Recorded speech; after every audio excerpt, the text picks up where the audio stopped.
दुनिया भर के अधिकांश देशों में कार्यात्मक अर्थव्यवस्थाएं हैं जो उनकी सीमाओं के भीतर रहने वाले लाखों लोगों का समर्थन करती है। इन अर्थव्यवस्थाओं में आयात और निर्यात का एक पैटर्न होता है जो देश के जीडीपी के लिए जिम्मेदार होती है। हालांकि उत्तर कोरिया के मामले में ऐसा नहीं है जैसा कि आमतौर पर जाना जाता है।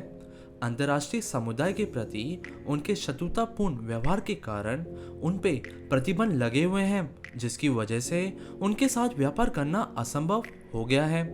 इसके लिए उत्तर कोरिया अपनी अर्थव्यवस्था को क्रियाशील रखने के लिए अन्य अजीबोगरीब तरीके खोजती रहती है।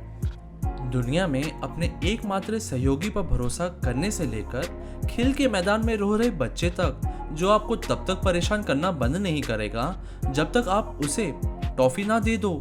इस तरह उत्तर कोरिया अपना पैसा कमाता है।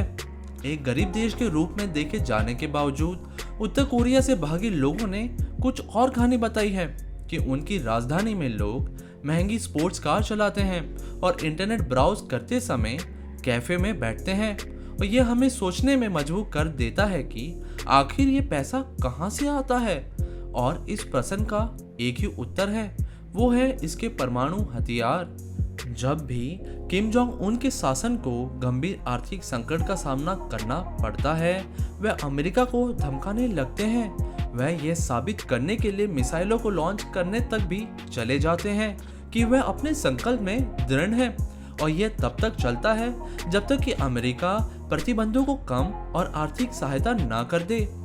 इस सहायता को प्राप्त करने के बाद शासन ऐसा दिखाता है कि कभी कुछ गलत हुआ ही नहीं और वादे करने लगता है कि वह दूसरे देशों के रिश्तों में सुधार करेगा। और यह तब तक चलता है जब तक उनकी अर्थव्यवस्था वापस खराब नहीं हो जाती।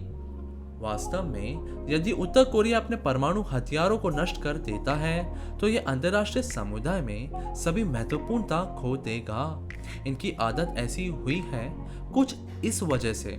कोरिया युद्ध की समाप्ति के बाद उत्तर कोरिया दो कम्युनिस्ट राज्यों के बीच में था जो अन्य देशों को अपने पक्ष में शामिल होने के लिए प्रभावित करने की कोशिश कर रहे थे। चीन और रूस दोनों उत्तर कोरिया को अपने पक्ष में शामिल होने के लिए मनाने की कोशिश कर रहे थे और नए राज्य में जितना हो सके उतना प्रभाव चाहते थे। डीपीआरके के महत्वाकांक्षी संस्थापक किम इल सुंग ने सुनिश्चित किया कि वह इस दौड़ का उपयोग कर इसका फायदा उठाए। उत्तर कोरिया की यह रणनीति कुछ ऐसी है जो आज भी जारी है। वैसे अब तक चीन ही उत्तर कोरिया का सबसे बड़ा व्यापार का भागीदार माना जाता है और एकमात्र दोस्त भी। दोनों देशों के बीच का व्यापार अच्छे तरह से चल रहा है, जो कि 2015 में $6 बिलियन तक पहुंच गया था। और इसी वजह से उत्तर कोरिया जानता है कि वह चीन को किसी भी तरह से नाराज नहीं कर सकता है और दोनों देशों के बीच किसी भी तरह का खून खराबा उत्तर कोरिया का अंत हो सकता है, क्योंकि चीन डीपीआरके से कहीं ज्यादा मजबूत है। यदि उत्तर कोरिया चीन को खो देता है तो उसकी बढ़ती आर्थिक चिंताएं पूरे शासन को ध्वस्त कर देगी। जब 90 के दशक में अकाल के बाद जहां देश का जन पुनर्वितरण नेटवर्क बुरी तरह से विफल हो गया था, तब 90% आबादी को सरकार द्वारा वादा की गई भोजन प्राप्त ही नहीं हुई थी। इससे लोगों का देश के सरकार से अविश्वास होने लगा और निजी संपत्ति प्रतिबंध होने के बावजूद उत्तर कोरिया के भीतर उभरने लगी।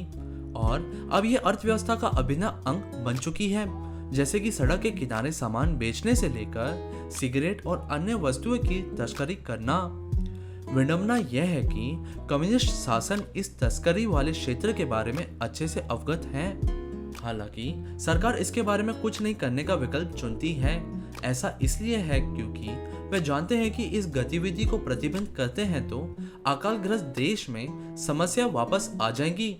इसके बजाय सरकार अपनी अर्थव्यवस्था को बढ़ावा देने के लिए इस निजी बाजार से अपना हिस्सा ले लेती है। इसी निजी बाजार के लोग हैं जो महंगी गाड़ियां और अमीर होते हैं।